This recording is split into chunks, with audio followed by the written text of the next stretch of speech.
Hello, and welcome back to my channel. This is Reality with Diva G. How are you doing? In honor of Mother Wendy, this is going to be my episode recap of The Real Housewives of Potomac, Season 8, Episode 17. The rest of the description be down in the description box because I don't remember the name of it. But what I can say is what I will name, and sometimes I'll do that for you guys. I would name this episode Women Showing Success. Because for the simple fact that with all the bullshit that's been going on this show, it is very nice to see them in their respective professions. Come on with it, black women. I love to see it. All foolishness aside and all shrines aside, which Aneka and, Ashley brought to the show, and the whole season with that foolishness. Wouldn't you have loved to see Juanita and Roble looking for buildings for her skincare venture? I'm telling you, I love to see it, even with Roble and Juanita. And I cannot stand Roble. Okay? Now, every once in a while, you can show Roble and Miss Hale doing their podcast. Even though, do you know that I had the audacity to subscribe to that podcast when I had my free, I had free iHeartRadio included with my Spotify. And I said, okay, let me subscribe so I can support the black women. Oh, baby.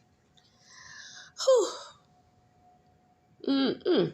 Like listening to paint dry. And I know you can't listen to paint dry, but it is, you can't hear making little popping sounds when it's being applied. But that's neither here nor there. Let's get on into the episode. The episode opens up with a montage of the women, like I said, doing what they do best. I love it. We find out that Karen doesn't have any plaque in her heart. Yes, I am going to rush through this so I can get right down to the G and A. Okay. So, then we go to, and it's great. I'm so proud of Karen, no plaque in the heart. Then we have Mia and G down to the therapist's office, and it was good to see that they're trying to work on their marriage. Gordon is indeed being controlling, and he's probably doing just about anything to keep her because he's lonely, and he's like, what about our arrangement? But Mia said, I got to go. I'm at the door.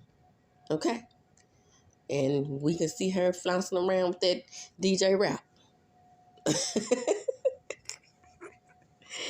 So, back to Karen right quick. The doctor told her she got a long, happy life ahead of her. Go on triple 20. And baby, when I tell you triple 20 was looking flizzy in everything she had on in this episode. Okay. So, then we go to Aneka and Ike. And, they do the procedure to get her artificial inseminating. Girl, what was they doing in that doggone bathroom? Did they have sex time in that bathroom? She had to assist them. No porn books.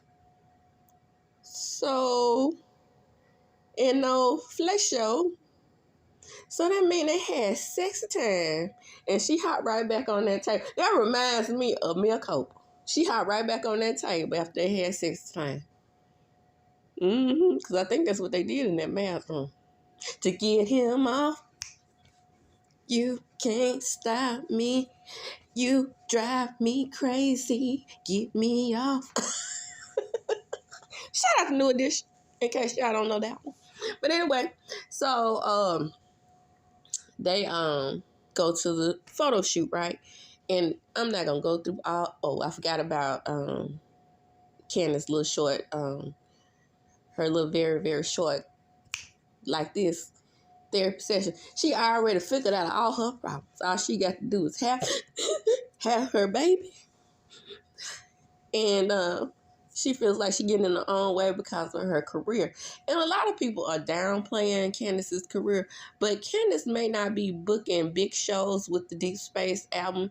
And it wasn't just Drive Back that I liked on the album. Actually, I liked her slow song, and I can't remember all of them because I had that downloaded with Spotify too, because I dropped Spotify after my free 6 months. So shout out to me for dropping Spotify.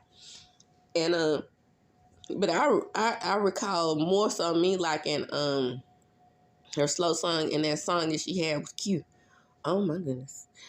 And Q he has one of the most soulful R&B voices on the radio. And I'm just saying, Q from 112. Baby, baby, baby.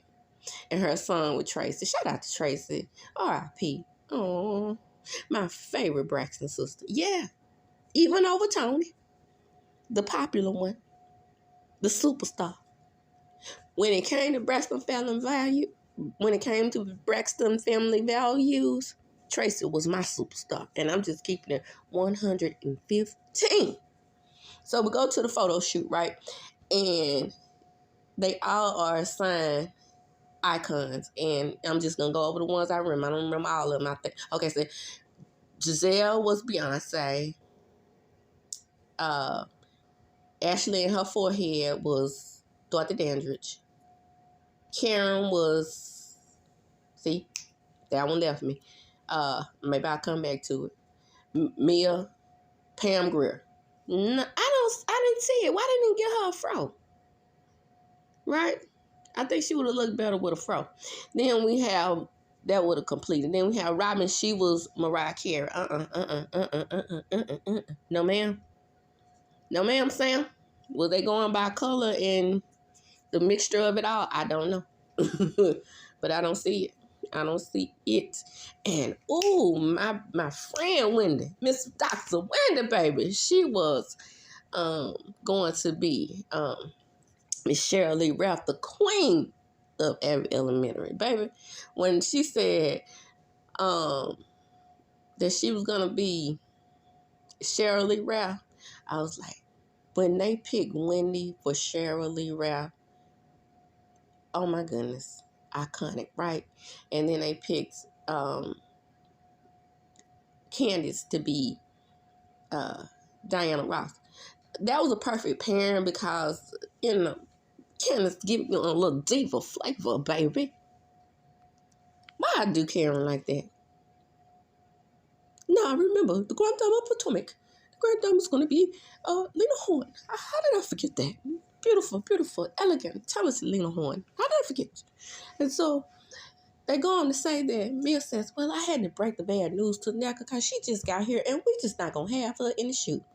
And then the Grand Dame say, oh my goodness, I know you guys did not send her to Grand Dame school to have her not be in the photo shoot. I care. Woo! And in our perspective, professional settings, we have Wendy, girl down there to the her new show, and she got the Jasmine brand. She got all these beautiful, wonderful black women. I can't name them all. I don't know them like that because I can't watch it twice going back anymore because I only have Bravo now. Yeah, I kind of got rid of my Peacock app. Don't tell nobody. Your girl trying to say some dough. Tutu. The tutu is not paying you, girl. I'm balling on a budget, okay? So, back to what I'm saying. I've invested in myself on this venture that I started. Trust me with YouTube, okay? Then I have 2 children that got fundraisers and yearbook school due, and I have my fees I have to pay. I'm a PTO mom. Baby, your girl is fly-side and busy on the fly-side. So, yeah, I need to cut every corner I can cut. And if it means $5.99 per month an app, because I pay by the year, I'll reconfigure that back in when I get the opportunity. So like I said, I'm not watching it twice. I only watched it one time. So I'm going off of the dome. So I don't know all the people she had there. All I know, they were fly and fantastic. So let's get on down to the GNA.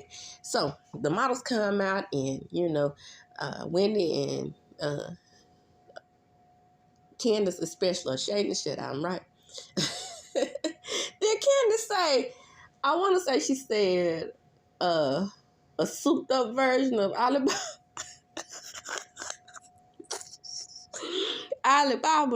and Wendy noticed that the cutouts on the side was the outfit that they were picking at her. You remember they went to that went on that trip and they were picking at her about zhuzhing up her look after she got happy in this, and she wore that cutout. She was like, "Oh yeah, I noticed what they did there," and they did. Now let's get on to the get on.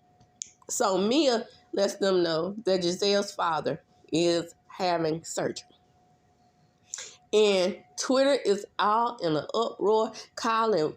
It was one Twitter person that said, I think his name, and having them there to have Bravo in his name, said that the woman was ugly in the inside and the outside, and showed the most unflattering picture of her. And all of them were saying, well, she wouldn't be pretty without plastic surgery. Let me inform y'all something. Have y'all noticed that Giselle's neck is a little bit tighter?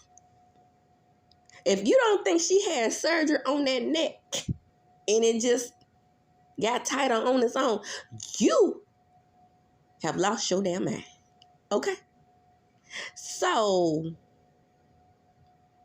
I know what my point out belly looks like without, having children. So, I know what it looked like before I had children. And those little navels moved up and moved over to the side. Have y'all seen the grandeur? So I just said all that to say, and baby, Karen and Giselle's wig game have stepped up. So ain't none of them batches natural. Let's be clear. Shout out to Sweet Tea over there on Married to Medicine for clearing them hoes. Okay? None of them natural. Not a one. So, yes, if you are a dog like Kylie Jenner, my bad. I didn't mean to say that. Strike that out. We in confessionals, aren't we? But if you look like Kylie Jenner and you had all of what she had done in her teen years because she didn't want to be called the ugly sister, then that's super enhancement, right? And I mean, she really don't look, she looks better to me how she was. I probably would have done a little lip plumper because she didn't have many lips, but,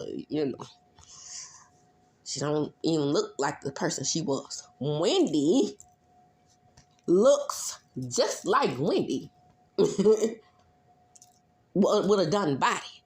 The face was always facing. The body wasn't that bad to me. But with the enhancements, everything she wears looks good on her. Say what you will, Wendy is a boss baby. And she looks like it when she goes wherever she goes. Shout out to her over there on Watch What Happened Live. Shout out to that white suit she had on. Baby, you can't stop her in that white suit. When she had on that white suit at Eddie's event. Stop. So, said all that to say, they all had enhancement, and let's keep it on push. Right? None of them natural. Even the boy, showing that she has long natural hair. So Deborah comes in all her Sesame Street character ways. Like I said, she could be any one of them. Oscar the Grouch, little Bert from Bert and Ernie style, Big Bird, that monster name, Harry. You take your pick. That's why Candace just went on with Sesame Street. And so Sesame Street comes up, she speaks, and Wendy speaks back to her politely, and then she said, I'm just being fake. That's what they do. Yeah, they all do it. Nobody like Deborah. We all know that. Nobody but Ashley. But If somebody have an issue with Wendy, Robin love her. I'm just saying. So, keeping right along with, the thing is, Candace and Wendy showed up. Even though they were throwing shade, look at how Giselle acted at Wendy's event. Right? So we're not going to act like y'all don't have double standards out there in the audience. Right? So let's talk about Senator Graves passing away. Congressman Graves. Because like I said, I don't remember if he was the state senator. I know he was a mayor, I think. Yeah. And I'm not sure if he was in the Congress or the Senate. But either way.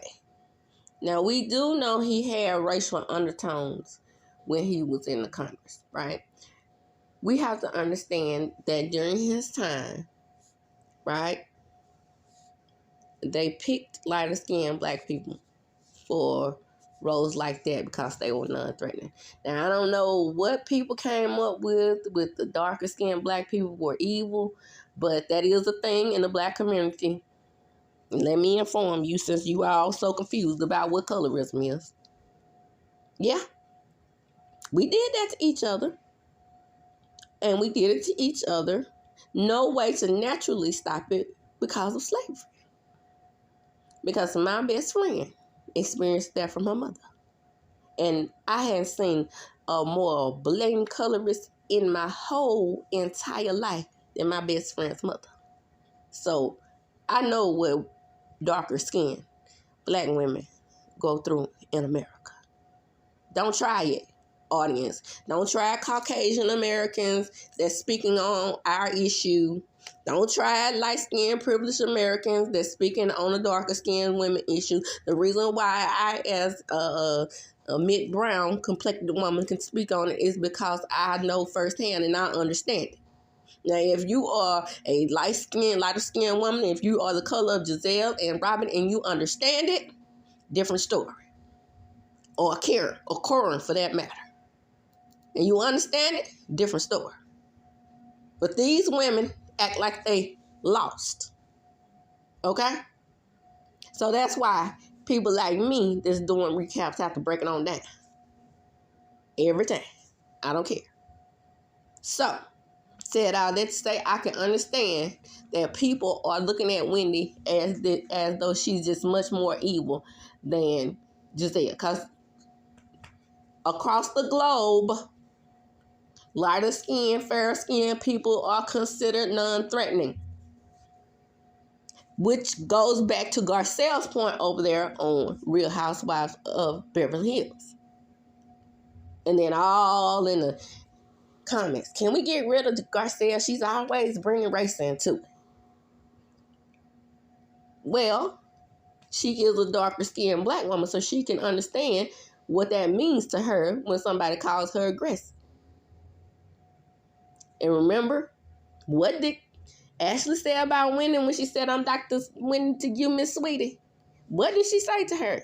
You're ferocious. You're aggressive. Okay? Mm-hmm. Yes, ma'am. And don't think Miss Forehead don't know how to use. Yeah, I said forehead, not forehead. I said fo. Don't know how to weaponize her light-skinned privilege against the rest of the women. Said out there to say, let's go back to the surgery. Mia's words were, Giselle's father is having surgery. Not brain surgery, not he has cancer. None of that. She's standing there informing them after they practically, acted like her cancer scare meant nothing to them. Right? So Wendy to say that, excuse me if I don't feel some kind of way, knowing that he had surgery, when they were sitting there calling my mother a witch and a crow. Yeah, remember that crow that flew by at your mama? And a voodoo priestess during her surgery. So excuse me if I don't feel like extending Giselle on Olive Branch in this moment. She didn't know what was wrong with her. And while Wendy's mother is laying on the table, the general consensus is that the surgery was elective. The surgery was indeed elective. However, she had complications. Let me repeat. She had complications, which could have led to it being life-threatening as well. Yeah, that's what happened. If you go back and look at the episode, you will see her mother trying to I had to go to the doctor. I had the surgery. Just because it was a scope that probed her body and it only lasted minutes does not mean that whatever they could have found with that scope could have also been life-threatening. Come on, people. If we're not going to have a heart for Giselle's mother, I'm sorry, but for Wendy's mother, then Wendy can do the same, in my opinion, for Mr. Graves. Even though, if you look back in my previous videos, when I knew Mr. Graves had passed away, I already gave my condolences there. Everybody's not like me in that way. I'm the type of person that holds a grudge, but I feel so much sympathy when people lose a parent or a child or other things. But I know that if Wendy had known the severity of what was going on with him, she probably wouldn't have spoke on it. She probably wouldn't have extended her an olive branch or anything like that. But saying something in that moment is what really pissed people off.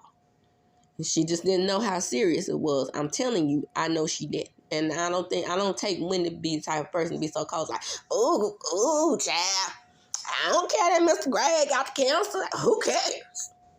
That's the kind of shit y'all trying to put on her. And I don't like it. I'm just keeping it 100.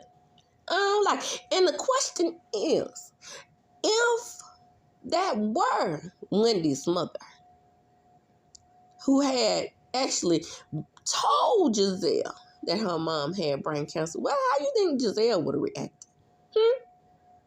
How you think that witch would have reacted? You think she would have went over to Wendy and extended her condolences? Do you? Do you? I don't. Because Miss Hell is hell. That's why I call her Miss Hell. Okay? So, we're leading up toward the end of the episode, and the end of the episode goes like this. Deborah Frankenstein confronts Candace. Ashley makes sure the camera's down. Cameras will stop filming, but I don't think Deborah knew that. I think Deborah really wanted to start something with her own film. But this is the type of person that's an attention seeker, honey. Seriously. She came out with those statements about the fight, and we saw her get her ass towed out the front. And somebody in yellow dragging KEARNA down as KEARNA was putting them ones in them paws and them ones and twos and giving her a 2-piece and a 3-piece and a biscuit before that lady pulled her down. We just gonna keep it 100. I saw it with my own 2 eyes, watched it at every angle that I could possibly watch it. And no, I'm not gonna allow it. When it came out, Candace should have left her mouth closed, blah, blah, blah. She was confronted by a non-cast member. Not even a friend to the show. So, you were talking about me? You can't talk about me to my face. And Candace politely told not the time or the place. We're not going to do that now. So, Candace took the high road. Y'all don't ever give Candace credit for taking the high road. Ever. But you got on about your business. Handle it how you want to handle it. I know what I heard. I know what I saw. Deborah started the fight in her Sesame Street type of ways. Even though Sesame Street is peaceful. But I guess it can be some, evil characters that come on there. To prove a point. When they did the video about bullying. Yeah, those type of characters. They make them real, have their brows all furrowed in like the Boras. And then, like I said, there's Oscar the Grouch. And with that being said, that ends this episode. It wasn't a bad episode. I've seen better from them. It's coming together. It's about to be over, people. It's about to be over. Next week is the finale. And with that being said, I'm going to close. And as I do when I close, I'm going to chunk them up. Deuces. Like, comment, subscribe. Like, comment, subscribe. Hit the notification bell button. You will be notified when I upload videos. This has been Reality with Diva D. Come on in, come on in. Still commercial free entertainment over here.